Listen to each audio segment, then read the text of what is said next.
Muito boa noite, amigos do Face, passando aqui mais uma vez para deixar uma palavra de Deus ao teu coração, para que Deus te fortaleça, para que Deus te abençoe, para que Deus te dê graça, que o Senhor venha realmente trabalhar na sua vida de uma forma especial, trazendo muitas vitórias e muitas bênçãos. Palavra de Deus na primeira epístola de João, no seu capítulo de número 3, no seu versículo de número 7. Filhinho, não vos deixe enganar por ninguém.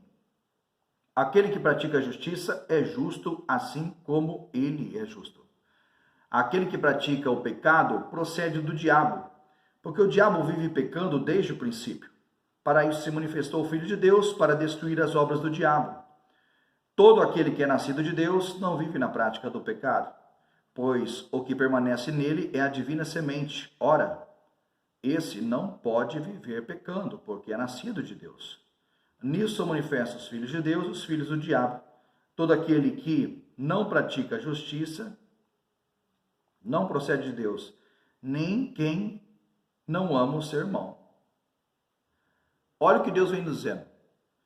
Primeira coisa, filhinho, não vos deixe enganar por ninguém. As pessoas que não conhecem a palavra de Deus, elas são enganadas.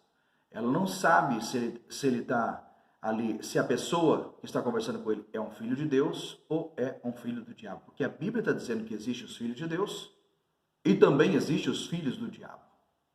Mas aqui Deus vem falando, não se engane por ninguém. Abra bem os seus olhos. Aquele que pratica a justiça é justo. O que é praticar a justiça? Fazer aquilo que é correto à luz da palavra de Deus. Da mesma maneira que assim como Cristo é justo. Olha o verso 8. Aquele que pratica o pecado procede do diabo.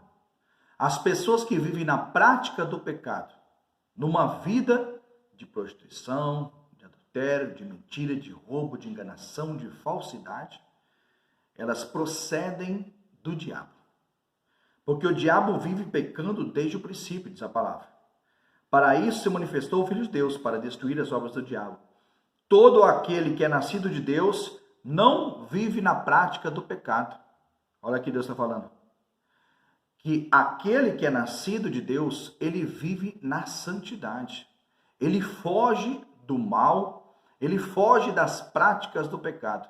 E aí quando nós olhamos nas práticas do pecado, nós vamos lá para Gálatas capítulo 5, versículo 19, que fala das obras da carne, que são as práticas pecaminosas. Prostituição, lascívia, idolatria, feitiçaria, inimizade, porfias, emulações, iras, pelejas, dissensões, facções, invejas, homicídios, glutonaria. Né? Ele vem falando aquilo que todas as pessoas que praticam aquilo não têm parte no reino de Deus. Esses são os filhos do diabo. Mas a palavra de Deus diz que o Filho de Deus se manifestou para destruir as obras do diabo na vida das pessoas. Então eu entendo uma coisa, a pessoa hoje, ela pode ser uma pessoa que seja um instrumento de Satanás, mas ele também pode se libertar e se tornar um filho de Deus. Olha, todo aquele que é nascido de Deus não vive na prática do pecado. A partir do momento que a pessoa tomar um posicionamento espiritual, abandonar a prática pecaminosa, assumir realmente o compromisso com Deus, entregar a sua vida a Jesus, assumir um compromisso com a palavra dele, que é viva e eficaz, e realmente decidir em servir a Deus, a sua vida vai mudar. O Espírito de Deus começa a trabalhar, as cadeias são quebradas, pelo poder da palavra de Deus revelada, vai trazendo santidade ao coração, à mente, e aquilo que era do diabo, as obras pecaminosas das trevas que estavam ali agindo no coração e na mente daquela pessoa, são arrancadas e aquela pessoa passa a se tornar de um filho de Deus para um filho do diabo. Agora eu te dou um conselho.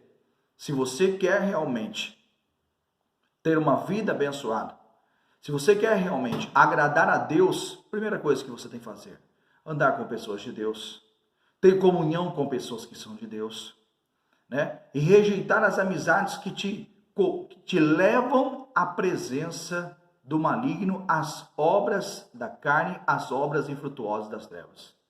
Olha o que ele está dizendo. Todo aquele que é nascido de Deus não vive na prática do pecado. Pois o que permanece nele é a divina semente. Qual é a divina semente? A palavra de Deus. Aquele que é de Deus não vive praticando o pecado, porque a semente que é a palavra viva, a palavra da salvação, permanece nele. Então, a primeira coisa que você nota numa pessoa que é filho de Deus é que ele não vive na prática do pecado. Então, entenda uma coisa: você precisa se achegar cada dia, cada vez mais perto de Deus. E fazemos uma autoanálise da nossa vida espiritual. Como que está minha vida espiritual? Como que estão minhas obras, meus pensamentos, os desejos do meu coração? Como que estão diante de Deus? Como que eu estou diante de Deus? O que eu estou sentindo, o que eu estou buscando, o que eu estou desejando? Se o que você está desejando e buscando contém, é a presença de Deus, é a palavra de Deus, são as coisas de Deus, são a santidade, aquilo que é lícito por Deus, você está sendo movido pelo Espírito de Deus. E Deus está se fazendo presente na sua vida. Agora, a partir do momento que o que você sente, o que você pensa, o que você deseja, os desejos do teu coração são as obras infrutuosas das trevas que são condenadas por Deus e pela sua palavra, o que está se movendo e agindo na sua vida não é a presença e nem o poder de Deus. Então, meu irmão, um conselho para você: leia a palavra, reflita mais em 1 João capítulo 3, versículo 7, sobre os filhos de Deus e os filhos do diabo. Que Deus abençoe a tua vida grandemente, que essa palavra possa falar fundo no teu coração, que o poder de Deus esteja agindo e abençoando você, tua casa e tua família, tá? Para você nos ajudar a evangelizar, compartilhe esse vídeo aí no Facebook, tá? Tem também o canal no YouTube, tá? Pastor Fábio Gomes, CBBP. Você entra lá, se inscreve, dá um like. Lá tem vários vídeos, mensagens pequenas para você se fortalecer no poder de Deus. Que Deus abençoe a tua vida. Até uma próxima oportunidade, se assim o Senhor nos permitir.